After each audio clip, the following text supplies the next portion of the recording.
It is 10 a.m. and this meeting of the Arizona Oil and Gas Conservation Commission is called to order. I will do a roll call. Commissioner Ballard, are you here? Yes, sir. Commissioner Nations, are you here? Commissioner Firebrand, are you here? Here. Commissioner Conway, are you here? And myself, Chairman Frank Thorwald, I'm here. We have a quorum. Let us move on to the first order of business.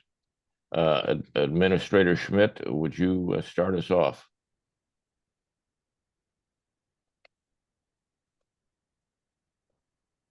Do we have Administrator Schmidt here? Oh, sorry. Good morning, Commissioner. I was muted. Good morning and welcome everyone to the AZOGCC meeting. This morning we have a fairly light agenda. What is up before the commission this morning on our agenda is to plug an abandonment application from the Bureau of Land Management.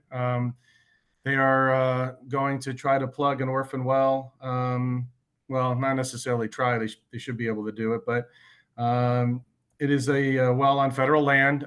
This well does show up on our supplemental well list. On our side of the pond is that this is an orphan well that we cannot use initial grant monies to plug as part of our program, but BLM is going to plug it as part of theirs. So what's before you, hopefully you've been able to download and review the application. Essentially, it's the plan to plug the upper 1,300 feet of this well. This well was drilled back in the late 50s, and it is believed to be plugged fairly adequately from 4,600 feet back to 1,300. But it's the upper 1,300 that was in question. And I believe from reviewing the information, and commissioners may have some questions or comments on this, is that the upper 1,300 feet was not plugged adequately. And so I think they're going in to plug that upper 1,300 feet. So this has a colorful history, this well. It's got quite a little bit of a file on it, but what's for review by the commission is the plan to go ahead and plug it. And so in my review of the plan that they have put before us is that I think it's consistent with industry practices, and I don't see any problem technically with it. One thing I would caution the commissioners on is that when you get into these orphan wells, you can run into all sorts of problems and, trash and debris and scaling in wells and all sorts of other issues. So you try to lay out the best plan possible, but you may have to adapt and revise that plan along the way. But as far as I can see from the plan that they have, Northwind is the contractor that's going to go ahead and plug the well. I don't see any issues technically on my end with what they're proposing to do. But I open it up to the commissioners for any questions or comments. I don't believe I saw anybody from BLM or Northwind on the call, so I'm not sure anyone's here to answer any questions. Administrator Schmidt, this is Chairman Thorwald. You used that you thought they were going to, or some language like that. I have all the information, of course, that you've sent to us, right? So I know what they're going to do, but this is for plugging as well, and this is what they are going to do. I'm saying this only for the general public that does not have this opportunity to see the material we're looking at. Yes, the material, yes. This is a plan for them to plug the upper 13 feet. So they would move in, rig up on the site. They're going to pump a balance plug in 2 stages to cover that 1,300 feet. So looks like 650 feet each, maybe 2 plugs or one on top of the other, but and they're balance plugs. So that is common industry practice. Whether you use a bridge plug or whether you do a balance plug, it's your choice of how you want to approach plugging the well. So I believe the plan is consistent with industry practice.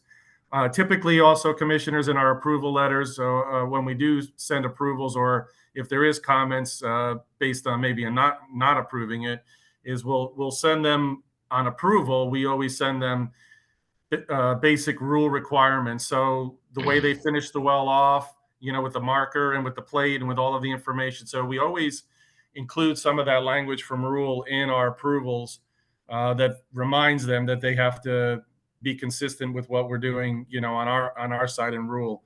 So I don't see any problems with the plan itself right now. And I think when they submit the plugging record, that will be the record of what they actually did based on what they find when they actually get in the well. It could turn out to be the way they anticipated, or they may have to adjust a little bit based on what they find when they actually get into the well.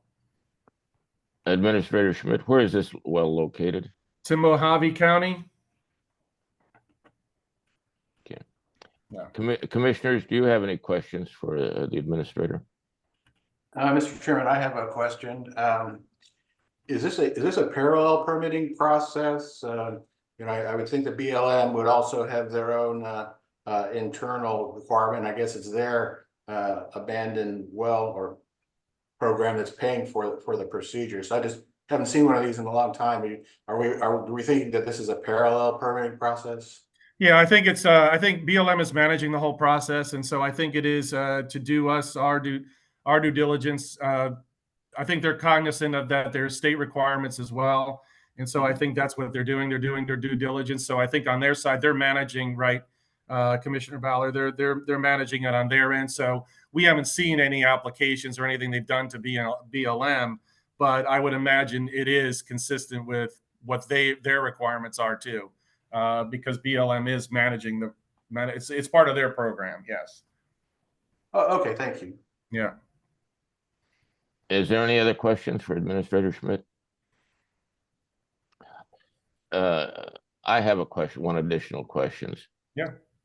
Since we don't have any authority over federal land, Right. is this purchase, is it there are states surface rights involved in this or subsurface rights involved in this? Why is it that we have this? Well, we have it. There's nothing that I can tell you. It's an orphan well, and I think they're just being consistent with. I think this is more of a record keeping process, Commissioner, more so than anything else. Is just to, let us know and follow the way, kind of some of the ways that we outline doing things. So I think it's more or less a record keeping and buttoning up of the record.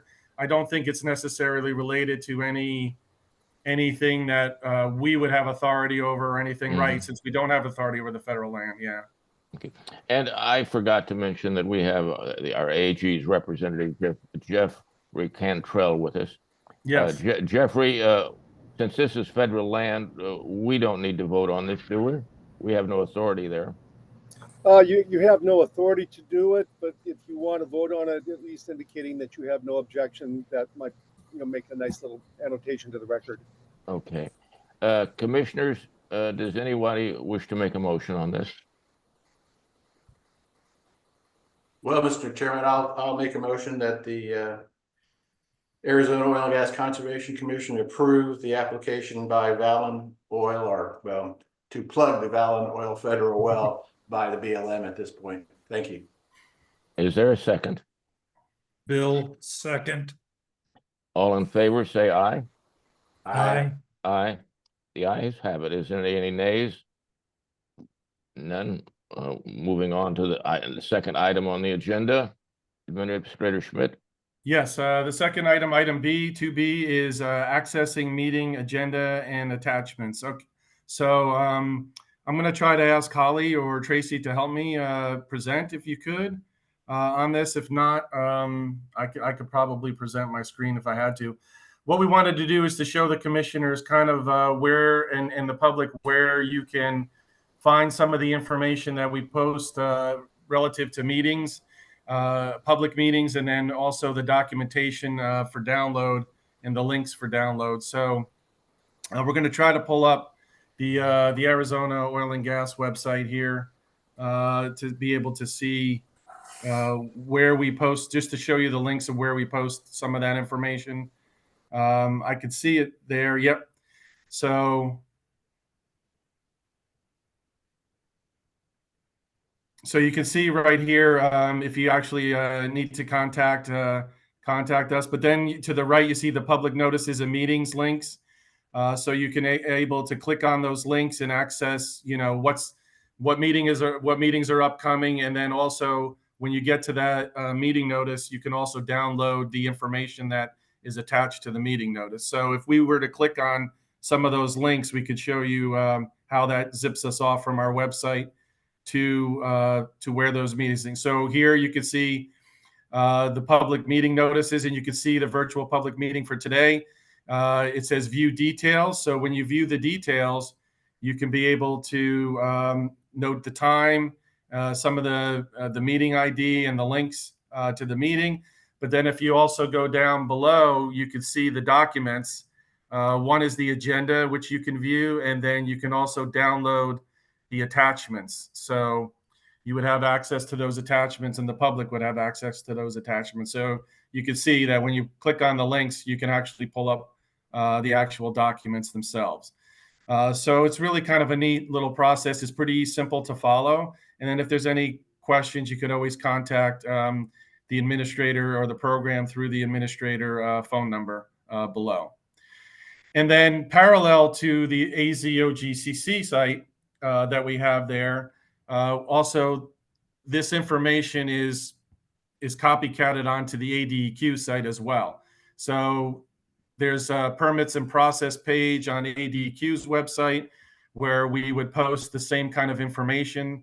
We also have a place on the ADEQ site where you would also be able to access the meeting agenda and all of the attachments and any notices that we have there too as well. So depending on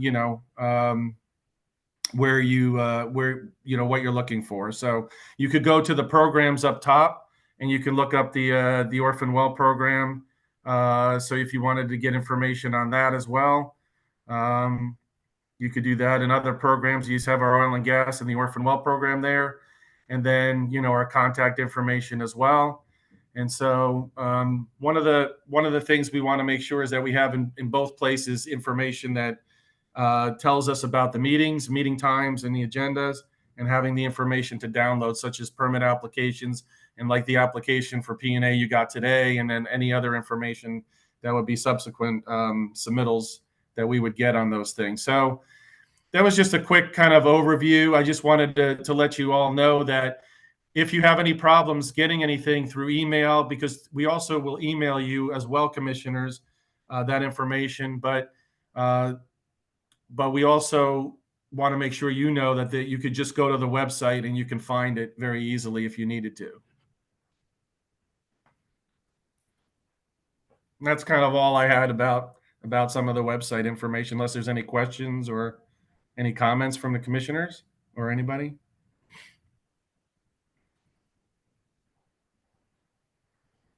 Okay. So hearing none on there, I will move on to the item C, which is 2C, which is ADQ oil and gas program transition to waste programs. So commissioners, you're already aware is that the oil and gas program has now been transitioned over to the waste programs division. Essentially, it's been split into two pieces. The standard oil and gas program administration is going to be conducted by Samantha Roberts in the solid and hazardous waste section of the waste programs division. Her and her team will be taking care of all the administrative duties and duties relative to oil and gas itself. And then the Orphan Well program grant side of things is moving to, or has moved to, remedial projects section, and that is headed up by Tina LePage, and I believe both Samantha and Tina are on the call. So if you have any questions, commissioners, for them, Samantha Roberts is going to take over the administrative duties that I normally would do for you, commissioners, because this is going to be my last day at ADEQ, and I certainly want to say I've appreciated very deeply working with you over the past year, and so I'm leaving it, I think, into some very capable hands moving forward. So it's been a pleasure to work with you all, and so that's kind of the split of things. So Samantha's team will handle all of the standard oil and gas program administration from here forward, and then Tina's group will be moving forward on the initial grant and formula grant work to plug the orphan oil and gas wells. So I will open it up for any questions of them by the commissioners or myself.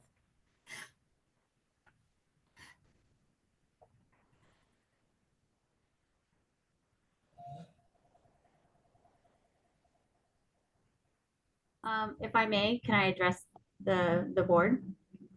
Yes, in fact, if you both could just address the commission, tell them a little about yourselves Sure. and who your team is, that would be very helpful. Okay, I'm Julie Rimmon-Snyder. I'm the director of the waste programs, and waste programs at DEQ will now be housing the oil and gas team and working with the commission going forward. And I just wanted to, before I introduce the two new people that you will be seeing and working with, I wanted to thank Chris for all his work in the oil and gas commission, and as the administrator, he's done a really good job, and we appreciate his efforts and we wish him well in his future endeavors. And the two people that you will probably be working a lot with, the first one is Samantha Roberts. She will be the new administrator, and her team will be handling all the more administrative areas of the oil and gas process. And then Tina LePage is the section manager of remedial project section, and she will be working with the plugging part of the process. I'll let them come on and say hello to everyone at this time. My name is Samantha Roberts, and I am the section manager for solid waste and hazardous waste. And I'm looking forward to handling, trying to handle the administrator role as well as Christopher did. But I look forward to working with you all. Thank you. Yes, Thank good you. morning. My name is Tina LePage. I'm the manager of the remedials project section. So I'm a geologist by education, with about 40 years doing this. As to what Samantha just said, we appreciate all the time that Chris spent and all the effort on this program, and I hope I can continue it. Thank you. And Chris, good luck as well to you. Commissioners, do you have any questions, anything you'd like to ask these lovely people? Well, Mr. Chairman, perhaps not a question, but I certainly appreciate your introductions and looking forward to working with you. And for Chris, yes, best of luck. I hope you have a great future. Thank you. And I would say this, I am optimistic about the future. And as I said in our pre-call meeting call, I certainly hope it's not a waste. So hearing nothing else, let's move on to the chairman's report. The only thing I don't have a lot to say other than to tell you that the AZOGCC meeting is coming up October 28th through the 30th, which I will attend. I'm been still serving on the committee for the sequestration, CO2, the recommendations for the states from the commission, which we should have our final decisions. Our committees are meeting at that time, and we should have our final decisions on that for guidance for all of the states, and that would include Arizona. So that is coming down the pike. There's certainly, as we've missed in the past, recommendations to the governor if there's anything that the AZOGCC should consider from the states, and that will be sent out to you to take a look at. Other than that, that's about it. The new group here has a group that can write rules and statutes, draft statutes for us. So again, I am optimistic that we will actually get this done, since we started it in 2015 and got the report in 2019 from the AZOGCC, as we all know. So maybe we will actually get it done by 2025. By government standards, I don't know if that's slow or fast, but in my mind, it's slow. But again, I think this change is going to be good for us. That's all I have to say. And I want to say I'm very happy to have met all of you and talked in previously, and I really am looking forward to working with you. So is there any questions for me on anything? Hearing none, let's move on to call to the public. Item 4 on the agenda. Is there anybody in the public that would like to say anything to the commission?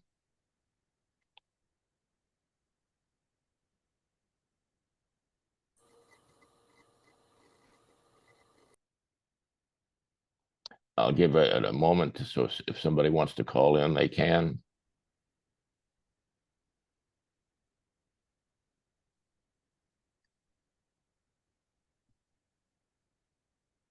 Hearing none, let's move on to item 5 on the agenda, the request, future requests to have items on the agenda.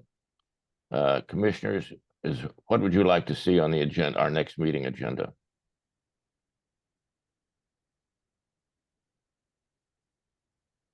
Well, I would always appreciate an update on the orphan well program. You know, just the available statistics, how things are going, how many wells we've done, what our short-term plans are. Mhm. Sounds good. This is Chairman Thorwald.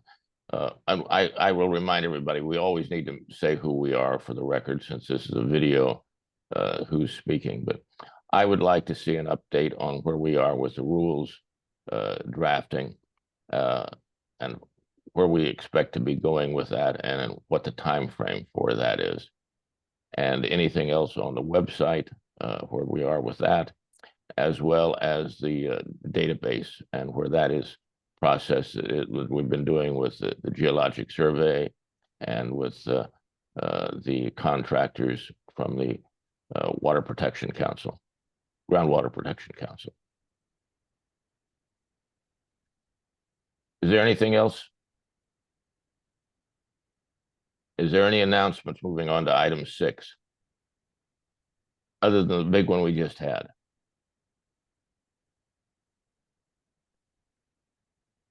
No announcements, and let us move on to item 7 on the agenda, adjournment. It is about, oh, let's see, I can't get it. Thank you. That's what time it is, and this meeting of the Arizona Oil and Gas Conservation Commission has come to a close. Thank you, commissioners. Thank you, everyone. Thank you all. Thank you. Bye-bye.